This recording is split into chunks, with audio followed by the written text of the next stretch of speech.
is as groovy as it gets.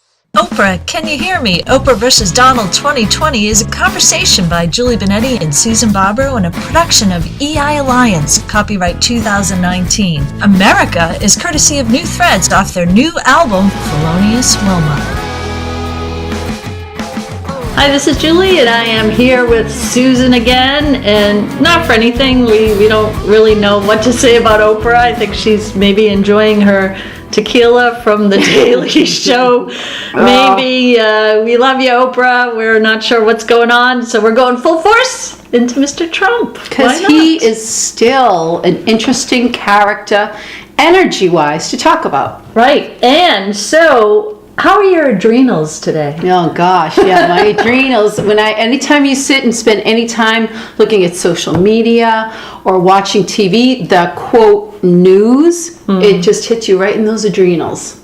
Get you going. And it gets you into that fight or flight syndrome, and that's kind of what the quote unquote news, quote unquote fake news is good for. So to get you into that, and it brings up all this amount of chaos. So let's just talk a little. Oh, go ahead. So where I'm going with the chaos part is, as you all know, we wrote the book Donald J. Trump. Do you stand with him? Who does he stand with? The science and energy behind Trump. And one of the principles that we talk about is the 12th principle, and it's chaos. And I would like to bring to the forefront today what we mentioned about when chaos erupts. Most people search for a sense of stability, not realizing that order will happen on its own naturally. We look at Mr. Trump, and it seems as though he has learned how to live and succeed in this chaos while we struggle against it. So how is he always able to find the stability and foundation to rebalance himself? Perhaps it is because he knows that whatever comes about, it will eventually balance itself. In the meantime, he appears to have access to the resources he needs. And that was a quote from our book, and why I think it is so crucial to what is going on today and in the last 24, 48 hours, week, as it always occurs, is all this chaotic reaction. And I started to interrupt you before because I'm going to just call it out. You're talking about Rachel Maddow. You saw the show, and when you're listening to the podcast, I've started to realize when I hear them, when I go back and listen to them, because I'm always like, I think we leave a lot of things out because you and I have been talking now for probably about 6 hours. And, talking about a lot of different things, and of course talking about the news and what we've seen. And a big part of this was Rachel Maddow in her show. And you had said that, Elizabeth Warren, they interviewed her, and it's the chaos, and that's the adrenal effect, if we want to call it that's what she is focusing on every time she talks about Trump. Well, there's a part of that, exactly, yes. And the consistency of the Russians, I mean, going back to the Cold War and the fear of the Russians, and we all know what the implications are, and President Trump has been funny in his way of utilizing, movies and to kind of get his point across with his little trailers about what occurred and what didn't occur, and how he's kind of pictifying when he did his, and we know this occurred within the last week when he did his 2020 campaign video, which I was sharing with you because you were away, but you didn't see it. But I was one of the quote-unquote lucky 1.8 million who got to see the version. And I watched it, and I thought, what is this? And it was interesting because, it was along the analogy of The Dark Knight. And I couldn't understand, because as I watched it, I was kind of drawn into the feeling of it as well. And what I couldn't understand was he had, Obama in there, he had Clinton in there, he had Rosie O'Donnell in there, he had Amy Schumer, and I knew these weren't people that were aligned with him. Yet, it was a very creative and well done, although it was, not kind of correct, I guess, with copyright infringement and blah, blah, blah, yet, he didn't seek permission or forgiveness for it. And that's a little bit more of the chaos, because of course that creates the chaos. Putting that out And then, as you said, with the copyright infringement, and I didn't get into the detail of it, but what I'm saying is that, of course, that creates more chaos. Right. And with even going further with the Game of Thrones meme that everyone has seen, which he has pinned to his Twitter account, which is, once again, I mean, this is like a marketing genius. Really, you got to go there, President Trump. It's like, I mean, he's in the chaos, and look how he's operating with the chaos. And, you know, we're from Boston, and we're doing this podcast just outside of Boston, and one of the local bookstores in Boston is printing copies of the Mueller report and selling them for $18.95. They can't keep the printer going enough. Yeah. It's been going 24 hours a day, printing up copies, and people buying. There was an interview. People are buying a copy for themselves and for their friends. Yes. I mean, you asked the question. You texted me. You said, who's getting the money? And it's very clear who's getting the money. I mean, I haven't done the research, so I got to throw that in there. It's not like I've, researched it, but is the college getting the money? Yeah, I would say it's pretty safe to assume that Trump somewhere is getting the money. It makes perfect sense because he's, again, it shows he's being transparent.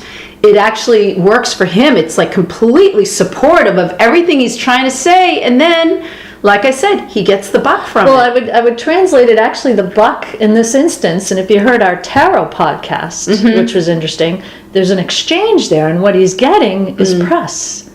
He's getting publicity, he's getting press, he's getting, and he's working with it, and he's like a machine on that Twitter account when you're looking at what he's retweeting. Well, which may be one of our tweets. Yeah, we're waiting. I'm waiting to see the retweet of our stuff. He says it in very hidden ways, and I'm like, just freaking say it. He has to be. Some of the things he said is like, wow. So, yeah. So that's my little dig in there. I'm going to see a retweet. But if we look at the whole idea of chaos, because that's what we were saying, chaos. Right. And chaos, as we said in here, most people are uncomfortable. They don't like chaos. People don't like that unknown, uncertain. And we've had this conversation in many other podcasts that we've done.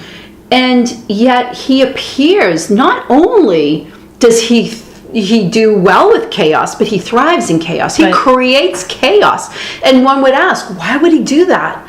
Well, of course, why would he do that? Because it's like we talked about the role of president. He created something that works well for him. Right. It works well for him, and guess what? No one else can do it. And we talk about presence, and we go right back to the debates where other people were like nervous and they had their set speeches, whatever, and Trump could derail any of them because he was present, and and that is a huge skill. We talk about that, being able to have that presence, and if you have the presence, chaos will turn to order. You just need to be, that calm amongst the storm that's, everyone else is in. You stay calm. Right. And in some respects he can, and he works to make that, to stir that up. Right. And then the only other thing, and we're going to have to break, I know, in shortly, but one thing that we also need to talk about, or I'd like to talk about within the chaos, is that everybody is, and when I mean everybody, I'm just going to talk about political candidates right now. They fall into the trap of it's about Trump. We're going to take down Trump. Elizabeth Warren, she just talks about impeaching Trump. Well, who are you, Elizabeth Warren? Who are you? What are you going to do? And I don't want to hear rhetoric. I want to hear facts. This is who I am. All I can say about Elizabeth Warren, and I'm from Massachusetts, all I know is that she doesn't like Trump. I don't even know what she doesn't like about him. She likes beer. She likes beer. I don't even know what she doesn't like about him. Does she doesn't like him because he's a liar? Guess what?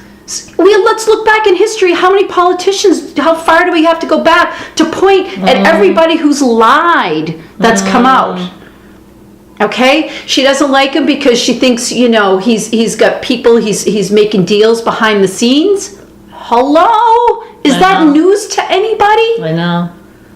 And that's where I go and I look at all these politicians. They're not creating chaos. They're actually moving in the chaos, keeping everybody in that chaos. And yet their response has all been in reaction to what President Trump is doing. And just like you said, there's nothing about them. It all goes and filters back into Trump. And guess who's doing that? The news.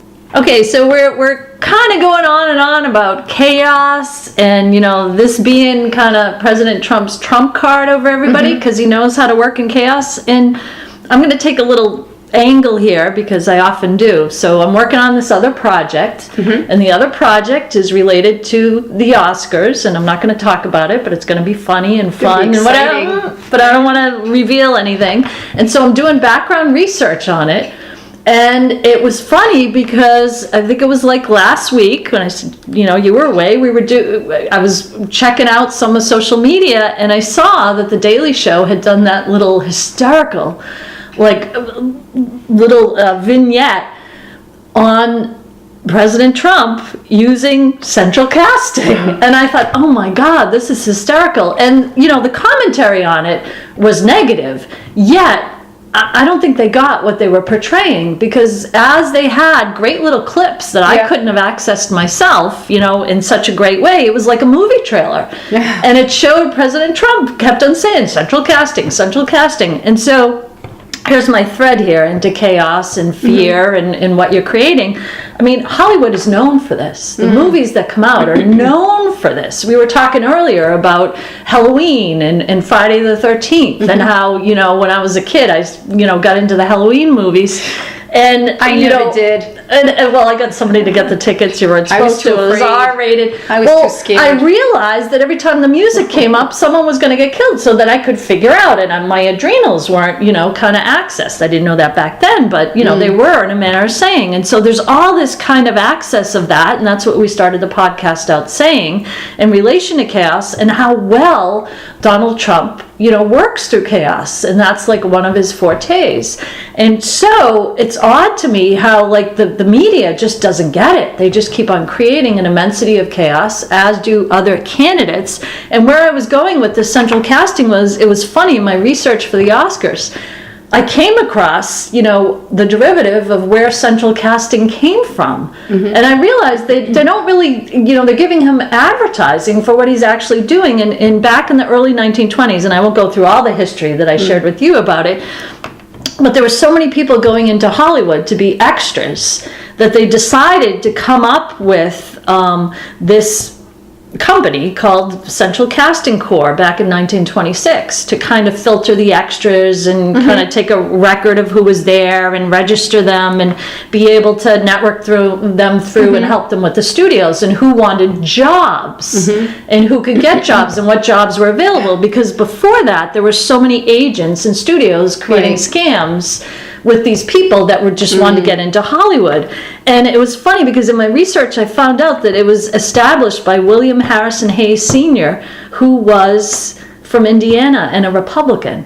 And he came out to kind of work on that, and he had before been a national committee chairman. And I thought, how interesting, because they were looking to kind of see what was going on in Hollywood and make sure that it wasn't going to be censored, by the government, the people, and went through that division. But I thought it was interesting because central casting was actually related to jobs. And so as President Trump, and this could be a leap, but this is how I think when you go into the energy of it, this great clip montage that The Daily Show did showed him saying, there's jobs, there's central casting, jobs, I'm creating jobs. Look, we could get him in a movie. He could act in this, and he would be great. And everybody loves, like I'm saying, that's why I'm saying these extras went out to Hollywood. Everybody loves, talking about Hollywood and movies and stardom and celebrityhood. And he was right in there. Well, you just, I heard you, you did tell me the story before, but he's the one that started saying central casting. Right.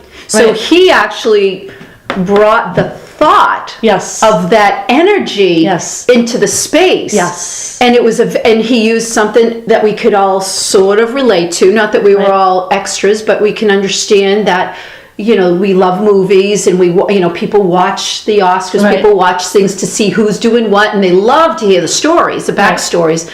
And so of course he took that, and because there's one piece that he planted that seed. Exactly. He planted Exactly, it. yes. It wasn't something, and so it's funny, because when you're saying that, I'm also thinking to myself, he's creating the chaos because people don't know how to function in chaos. So who looks like the king? Exactly. The one who can. Exactly. And so it's something that he's created, and to step in that space of I'm going to say playing with them, because it's a game, right? It's a game. And if you look at it as a game and you don't take things personal, you're going to step in there. And, I always remember like the Serena Williams and her sister played. They must have, can you imagine? I remember they played. It's like, you can't take it personal. It's your family. You love Right. them, whatever, but you got to be in that space of, I got to win. Right. And how interesting, you can't. So it's almost like playing kind of like that. You got to play with someone that you're not going to take things personal. Right. I don't think he wants people to take it personal, but he wants someone that's going to step up. Right. And it's interesting because the minute he throws chaos in,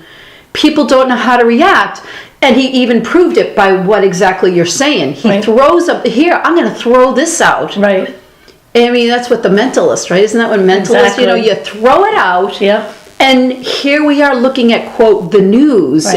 and what do? They pick right up on it. He's got to be laughing his behind off, Right. saying, wow, I threw a bone and they all went for it. Like we talked about, Exactly. Right. How freaking funny is that? And not only right, exactly, and they completely advertised it Right. for him by saying we're going to make it almost like we're going to bully or we're going to make fun of Yeah. this, and yet what they're doing is advertising Yep. what he's doing, and he's connecting to this energy Yeah. of this group that was created back in the 1920s to give people jobs. Yeah. And to kind of register people and to help make sure that, what was going on was helpful for the people. And I just want to reiterate what you're saying, because there's a big piece that I don't want to get, mistake. We're talking about the energy. Exactly. And when you say tapping in, that's what's important here. That's what we're really focusing on, not on what did he say and Right. what did everybody react. Exactly. When we talk about what he does and their reaction, we're always talking about the energy, because the energy is really, as we talk about in some of our other podcasts, we ancient texts, and let's talk about energy, yours and ours. We always go into the energy. We don't get caught up in the he said, she said, what did the news say, and what did it, because to me that's the boring part. That's the hearsay. What did so and so say? Like, and who's so and so, right? What do they know? You go to the energy. There's an immense power. And I really want to focus on what you just said, that's what the focus is that we're really working on here. And we all have to remember, I mean, we talk about in our other energy podcasts and our ancient text podcasts, we talk about, what kind of triggers and symbolism you can interact with your conscious and your subconscious. Yes. And he's doing it beautifully. Yeah. I mean, and I had to laugh because here I am researching this other project, and it comes right. I'm like, what? Central casting. And granted, The Daily Show was trying to create some laughs, which they did, because whether people got it or not, yet they put together a beautiful montage to display exactly that trigger of symbolism. And there's one more thing. What happened there? It doesn't matter what people think, because he tapped into the energy. And when you tap in the energy, this is where everyone talks about, I'm going to say it and cringe, but the secret. You tap in the energy, amazing things will happen, even if people don't understand it. Right.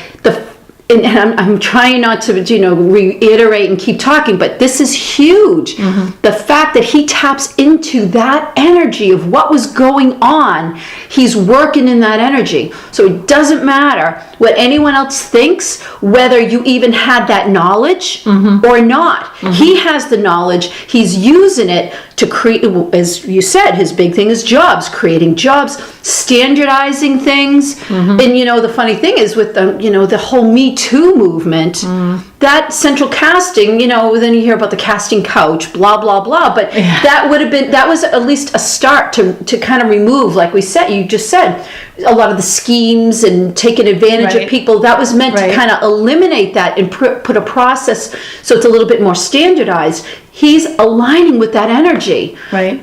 Doesn't matter whether you like it, not even if you understand it. It's irrelevant. Right. He's aligning with it. He's aligning with it, and the basic premise, like you said, to reiterate, was jobs and creating jobs.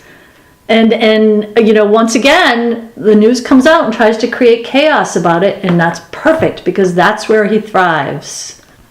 So, chaos is all around us. Mm-hmm.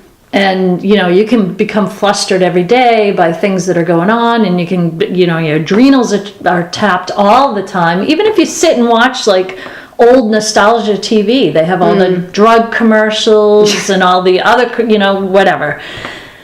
So, as chaos is all around, I mean, we can choose to, follow the fear and have our adrenals stress us out and affect our body, or we can kind of choose to, am I going to say this? I mean, be like President Trump and kind of go with, it's going to go to order eventually. Well, I was going to say, if chaos is all around, order is all around as well. Exactly. So we don't have to do anything. We talk about the Kabbalion too, and we talk about it's like a pendulum. Mm-hmm. You can push a pendulum and ride it, and every time it goes up, stress out, and every time it comes down, go, oh, and ride it. Or you can say, like going on a ride, like, I'm just going to ride it, and eventually it's going to stop. Mm-hmm. It's going to stop swinging, and it's going to go back into, order. Mm-hmm.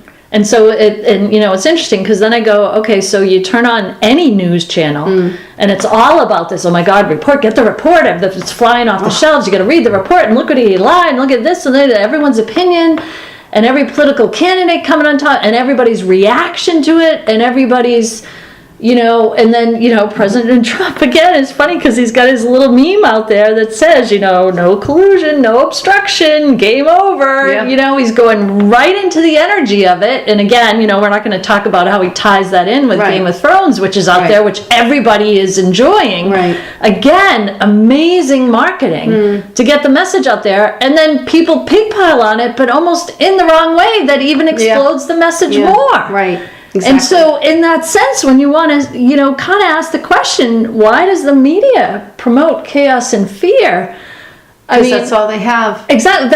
And that's what Trump, I think, a little bit is what he's talking about when he says it's fake. It's just your adrenals. And all I have to say is you can follow the news and you can watch them and you can listen and you can ride the wave that they want you to ride.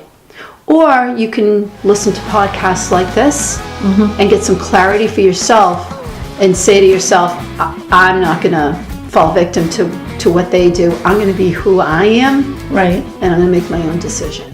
Right.